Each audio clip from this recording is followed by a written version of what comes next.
Welcome back to another video, guys. So a lot of you guys have questions about the Samsung Galaxy A51, and there are plenty of videos out there from me on it. I try to cover as much as I can, but I wanted to settle in and tell you some final thoughts, or not final thoughts, pretty much how I think this device is going to play out in my inventory and how it could possibly play out in yours.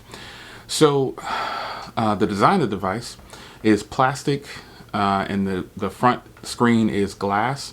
The entire build, I believe, is all plastic, and it's noted that it's supposed to have Gorilla Glass 3. The phone does come with a screen protector built in, so keep that in mind. The camera on the front is a very small pinhole. You can barely even see that thing, and you actually don't notice it depending on what you're doing, and it's actually smaller than some of the current devices that have cameras on the front. The display is 6.5 inches. I have very large hands, for those that always wonder. I mean, I don't know what the fascination with people with big hands are. I mean, I'm a big guy, so I get a lot of comments. Oh my gosh, your hands are massive. I'm a big guy, and it's like people in the world, across the world, have never seen a person with big hands. It's kind of strange to get those comments still. But the phone is a big phone, but I have big, massive hands. This is a 6.5 inch display, but it in fact is all display. So that's why this phone looks a lot smaller. It's not a big phone at all, but it does have a big display. But again, I have massive hands. So this is a big, beautiful display, by the way. It is 1080p by like 25, let me see, it's 1080p by 2400. So it is a very nice size. This device does get LTE for pretty much any GSM provider. And no Verizon, no Sprint, no Boost, no CDMA, period, no Virgin, none of those. You can't use this phone. This is only for T-Mobile, AT&T, Cricket, Simple Mobile, Red Mobile, any kind of mobile, this GSM. You should be able to use this with full LTE in the US. Currently using on T-Mobile, and it also should work on Google Fi because it's unlocked. You just have to, you might not get all the functionality of Google Fi, but you will get your basics of, it'll probably stay on the T-Mobile tower. So pretty much if you use it on Google Fi, that's ultimately what you're going to get. It's not going to jump from Sprint and Cellular One. It's going to stay on T-Mobile. But T-Mobile's network right now is actually really solid, so you shouldn't have any problems. So the network, phone calls, text messages, daily use, no issues whatsoever. Have yet to have any issues with this phone, literally none. So the network, you shouldn't have a problem with it. And I think overall, that's something you need to check with your carrier, though. Don't rely just on us, people reviewing this phone, because I kind of do things different. I actually don't just get review units. This is a purchase, and I do get review units, but most times I'm buying the phones myself. So I would tell you guys, do your own research. Now, I bought this phone on eBay. There's a lot of questions out there that said, hey, how do you have this already? It's not available in my country. We're not in the same country. I'm in the US, and you can actually get this from eBay, Amazon, several different places. So if it's the India launch, I don't know the India launch because I'm not keeping up with it. I'm just I'm here in the US, so I'm trying to find out more about how this phone works in the US. So if you are in India or any other country, I don't know your launch date. That question was posted probably 20-30 times, and no, sorry, I don't keep up with the India launch dates, but you'll have to stay on it in your country to decide, figure out when you're going to get it. Now, there are two versions of this device. There is a 4 gig, 128 gig, three versions. There is a 4 gig, 64 gig version, a 4 gig, 128 gig version, and a 6 gig, 128 gig version. So, the phone, depending on where you buy it from, you'll see what you buy, what you get. Now, I'm thinking that the 64 4 gig version is probably going to lean more towards the other countries, like as an official launch there. I'm not sure, because all I've seen US sellers selling this is the 6 gig 128 gig model. So bear that in mind. So the model that you get is the one you pick. Phone calls, I think I covered it with the network and text messaging and everything. No issues with T-Mobile USA, no issues with Google Fi. It'll fire right up for you. So there's a lot of questions that you guys had. One of the main questions that I got was, how's it for daily use? And daily use depends on the person. Now, this phone is, for me, has been fantastic for daily use. No issues whatsoever. When I say no issues, I mean I'm not having any network issues. I'm not having any camera issues. I'm not having any app issues. I'm not having any stutters, any slowdowns, any lags. I'm not having any of those problems. And that is what I would consider a daily use. When I pop open the camera to take a photo, it pops open and, you know, I take my photo and then I'm off. No issues whatsoever. There's absolutely nothing going on with the phone. Battery life on this thing is absolutely great. You should be able to swing through a full day and a half easy. You should not have any problems with battery life on this phone. It did take the phone a little bit of time to learn. It takes the phone, at least this phone is taking about 3 to 5 days. It took about 3 to 5 days to learn my behaviors on the device. And that's a little longer than normal. But I would tell you that the battery life is definitely going to depend on you. But if in fact you decide that you do want to pick up this phone, remember it has a 4,000 milliamp hour battery inside, so you're going to get fantastic battery. It just depends on you. I mean, I almost want to guarantee you that you're going to get at least a day. You know, I want to guarantee you that because of how I use the phone. So I want to guarantee you that, but there are no guarantees. But what I can tell you is that it lasts well over a day. Now, another issue that I wanted to address is some people talked about it not seeing NFC in the settings. Well, remember I talked about this by the region. This phone is region dependent. So if I change it to a different region, more than likely you'll see the icon for the NFC. But I'm in the US, and so I'm using it in the US. But this is the Latin version. Model number is A515F. And, you know, you have to do your research first. You have to, you know, stop crying in the comments telling me you need to post a link where you got yours. There's a couple of reasons why I don't do that. So, you know, do your own research where you live at and go and buy the device. I don't think there's anything wrong with me telling you that. Just go do it yourself. You know, don't rely heavily on me to just make all the decisions for you. Go do your own research, find your device, because I don't want to steer you in the wrong direction. I mean, it has to make sense to you. NFC on the device, I told you that Google Pay worked. I don't use Cash App, but pretty much everything should work on here as you need it to. I went in and officially set up, the phone actually prompted me to set up Google Pay. So there's some questions about that, but there's no Samsung Pay for me because, again, the region. I'm not in the region that the phone is, I'm not using the phone in the region that it's supposed to be used in. So, other than that, you know, I explained that already about the NFC function icon not being there, but I also talked about the region and how the phone prompted me to use Google Pay instead of Samsung Pay based on where I live. So, you know, once you get your phone, you figure it out. If you don't like the way it's running for you, send it back.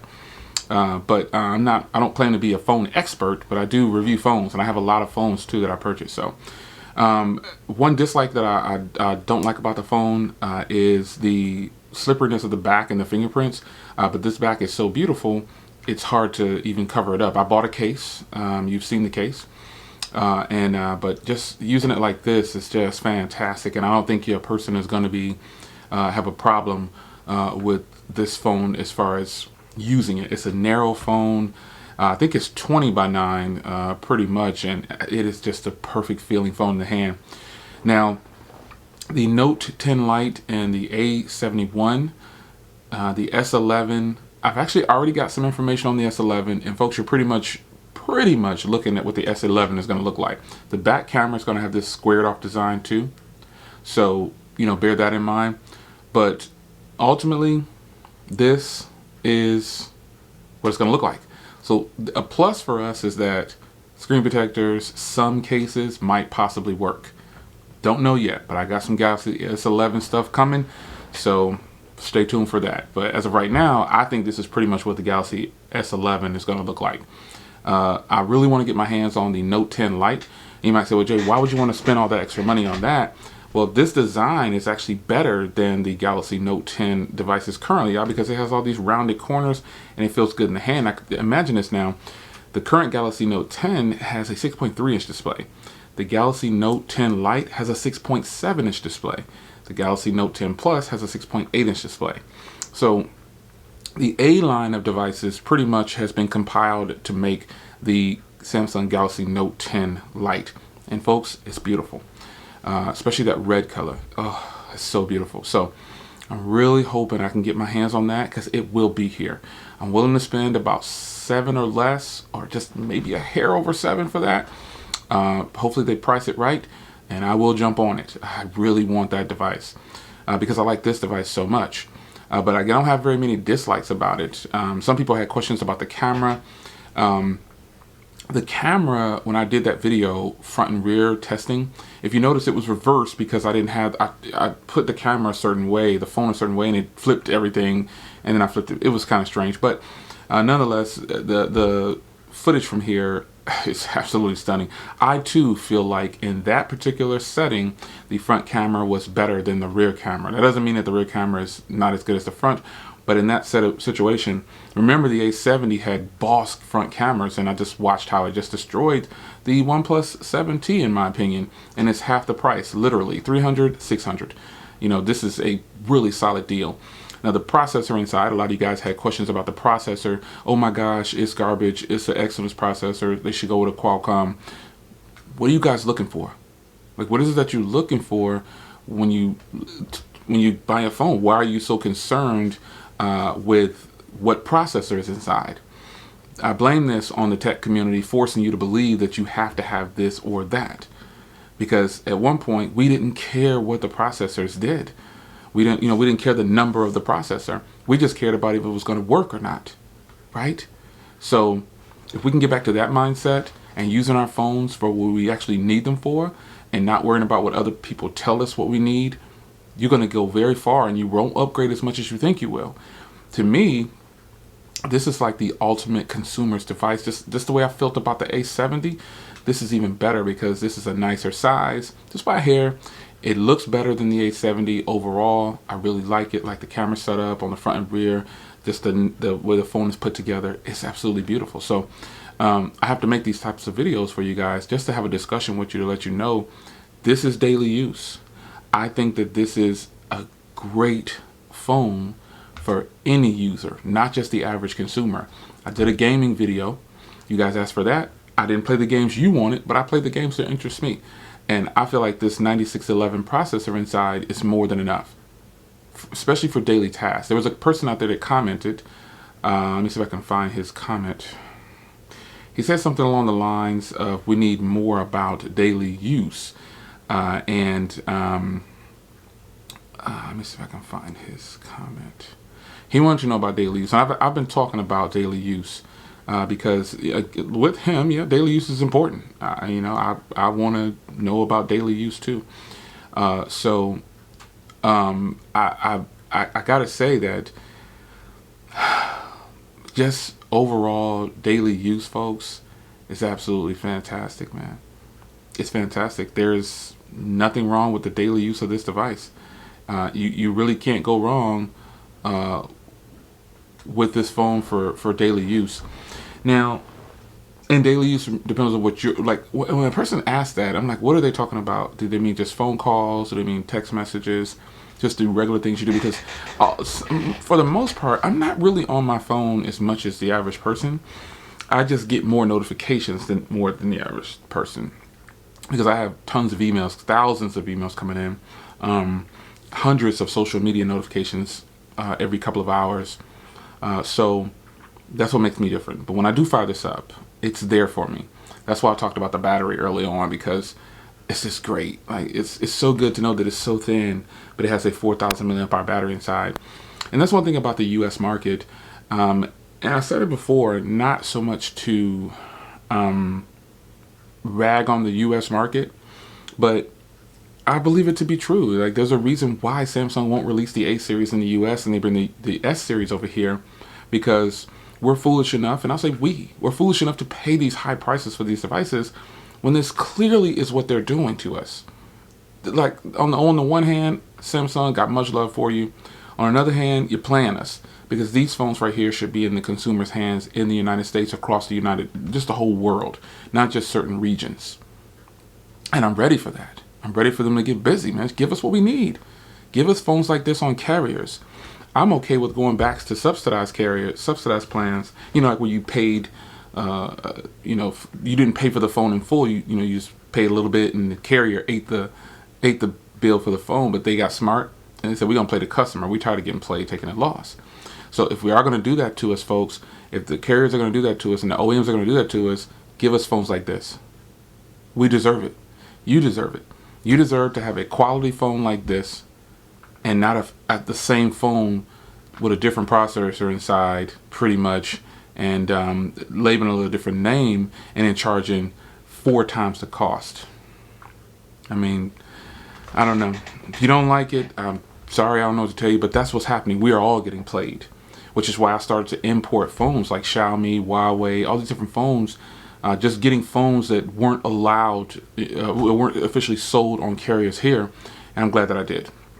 The sun's peaking over here like really bright all of a sudden. So anyway, I'm gonna go ahead and get out of here. I had to give you some kind of follow-up on this thing. And nothing's wrong with this phone, folks. This is the phone that I recommend as we go into 2020 and exit 2019, depending on when you're watching this. I recommend this phone already. I think you need to get it like really fast. You need to buy it. This is a killer deal for $300. It's a whole bunch of phone, and anyone who reviews this phone and tells you, oh my gosh, this just isn't worth it. It's got the old processor, or that processor isn't good enough. They don't know anything about looking out for the consumer, and they're too busy caught up into tech numbers and things like that instead of trying to look out for you. That's what I try to do on this channel. That's why I review phones that don't always cost $1,000. You deserve that. It's your man Jay, real world usage here with the Samsung Galaxy A51. I hope you guys enjoyed. Take care.